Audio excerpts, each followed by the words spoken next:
दोस्तों, आज हम लोग आर एस अग्रवाल का एक्सरसाइज नंबर 1A का क्वेश्चन नंबर 8 को सॉल्व करेंगे। चलिए देखते हैं क्वेश्चन है क्या। क्वेश्चन हमारे पास है, for any positive integer n prove that NQ minus n is divisible by 3।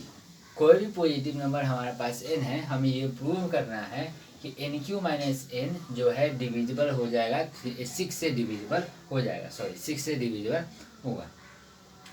6 से डिविजिबल करने के लिए हम डिविजिबिलिटी टेस्ट पढ़े हैं, हम जानते हैं डिविजिबिलिटी टेस्ट के अकॉर्डिंग कोई भी नंबर अगर 2 से और 3 से डिविजिबल हो जाता है तो वह 6 से डिविजिबल हो जाता है। तो अगर हम ये प्रूव कर दें कि NQ माइनस n अगर 2 से और 3 से डिविजिबल हो जाएगा तो निश्चित ही 6 से डिविजिबल हो जाएगा।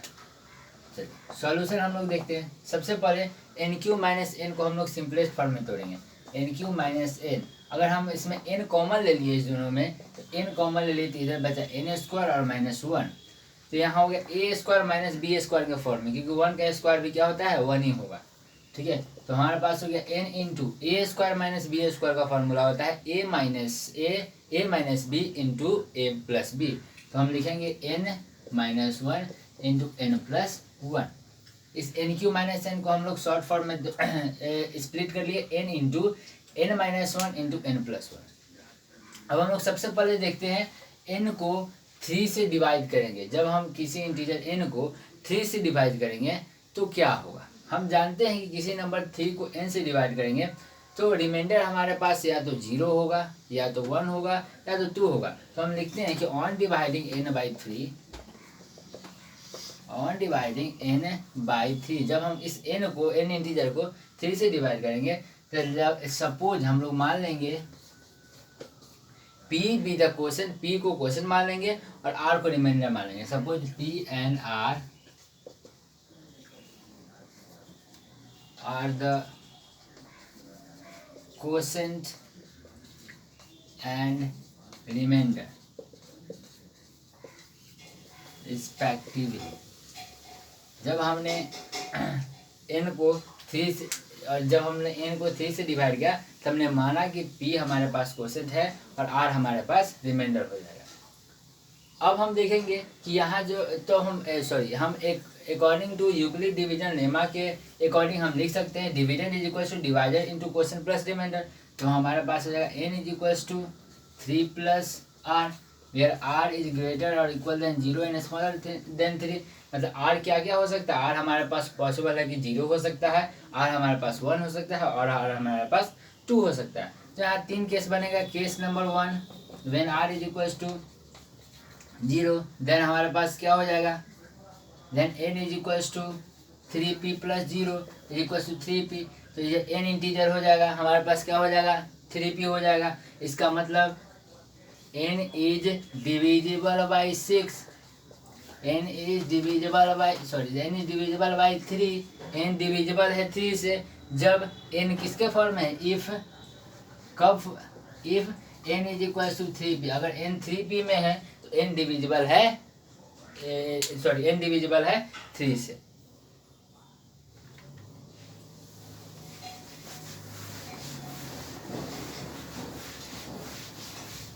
अब हम लोग बात करें केस नंबर 2। केस नंबर 2 में जब हम लोग जाएंगे when r is equal to 1, अब r हमारे पास 1 है, then n is equal to हमारे पास हो जाएगा 3p प्लस 1, n हमारे पास हो जाएगा 3p प्लस 1। तो अगर हम बोले n माइनस 1, अगर हम ये बोले n माइनस 1 क्या हो जाएगा, तो n minus 1 is equal to हो जाएगा, n की जगह वैल्यू पुट करेंगे क्या हो जाएगा, 3p प्लस 1 और minus 1 is equal to 3p।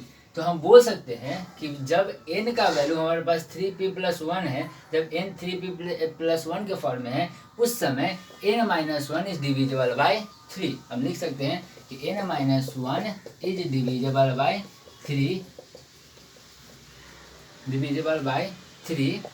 If n is equal to 3p plus 1।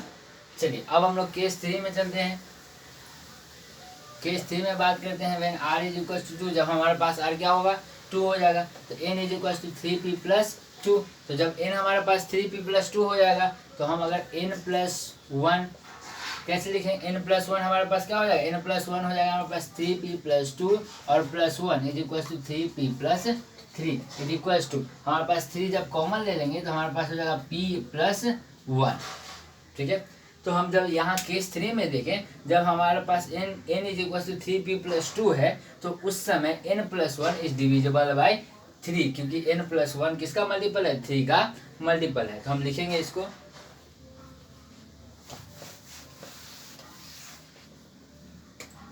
n plus one is divisible by 3 when n is equals to 3p plus 2। तो हम लिख सकते हैं n is equal to 3p plus 2। अब हम लोग तीनों cases में देखें कि n3 इन तीनों में से 3 among these three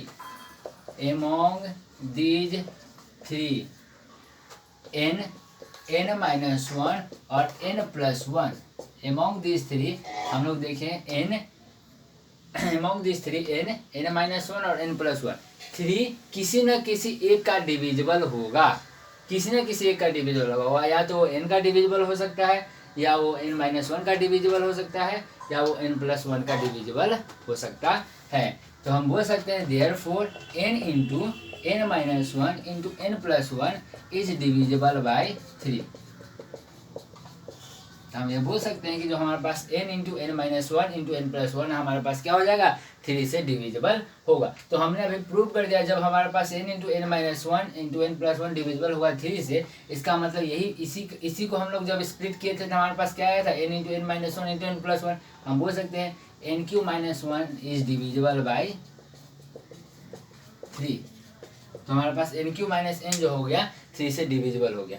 अब हमने ये प्रूव कर दिया कि एन क्यू माइनस एन यह डिविजिबल है 3 से। अब हम लोग प्रूव करेंगे कि एन क्यू माइनस एन 2 से डिविजिबल है या नहीं है। तो चलते हैं अब सिमिलरली 2 पे।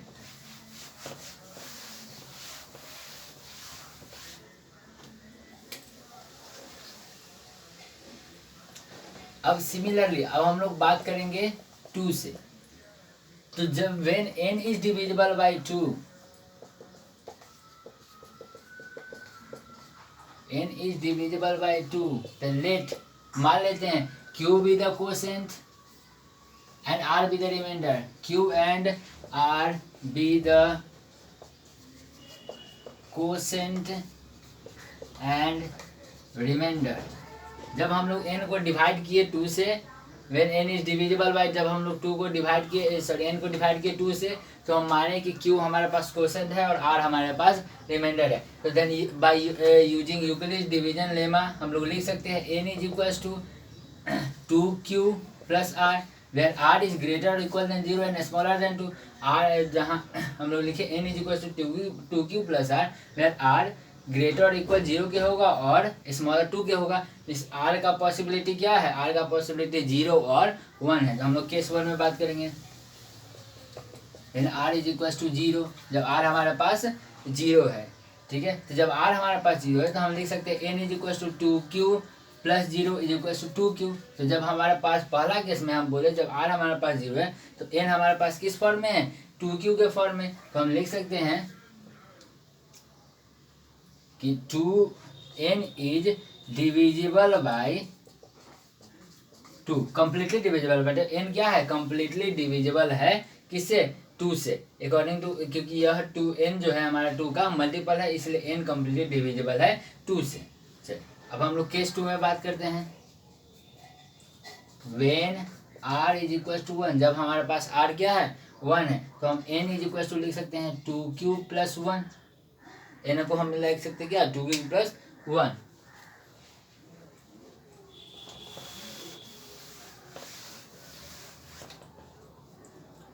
देन हम बोल सकते हैं कि n प्लस 1 जो हमारे पास हो जाएगा, n प्लस 1 होगा हमारे पास 2q प्लस 1 और प्लस 1 इज इक्वल हो जाएगा 2q plus 2।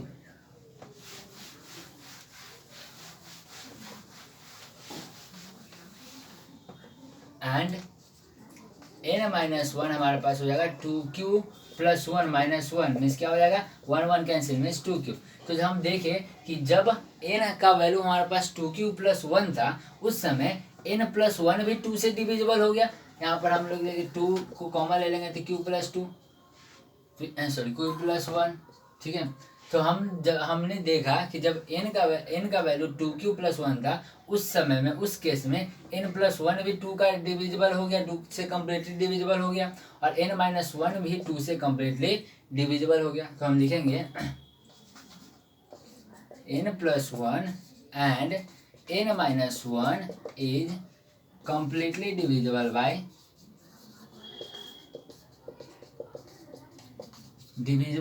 2 if n is equals to 2q+1। ये दोनों कम्प्लीटली डिविजिबल हो जाएगा 2 से अगर n हमारे पास क्या हो जाएगा 2q+1।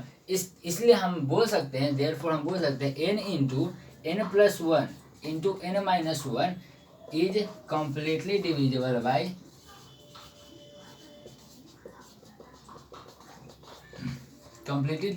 By two. तो हम बोल सकते हैं n into n+1 into n-1 is completely divisible by 2। Therefore so n⁻n, क्योंकि इसी का स्प्लिट इसी को स्प्लिट किए थे तो हमारे पास n into n+1 into n-1 आया था। तो हम बोल सकते हैं n⁻n is completely divisible by 2। तो हमने देखा दोनों हमने अभी प्रूव किया कि n⁻n यह कम्प्लीटली डिविजिबल है 3 से भी और n⁻n ये कम्प्लीट डिविजिबल है 2 से भी। तो हम ये जानते हैं कि कोई भी वैसा नंबर जो 3 से भी कम्प्लीटली डिविजिबल हो जाए और 2 से भी डिविजिबल हो जाए वह 6 से डिविजिबल होगा ही होगा। देयरफॉर हम बोल सकते हैं मेरा कंक्लूजन है, हम लोग का कंक्लूजन है यहाँ पे since n⁻n is divisible by 2 and 3, जब n⁻n डिविजिबल है 2 और 3 से, देयरफॉर हम बोल सकते हैं कि n⁻n इज डिविजिबल बाय 6। तो हम बोल सकते हैं कि n⁻n जो हमारे पास डिविजिबल हो जाएगा 6 से।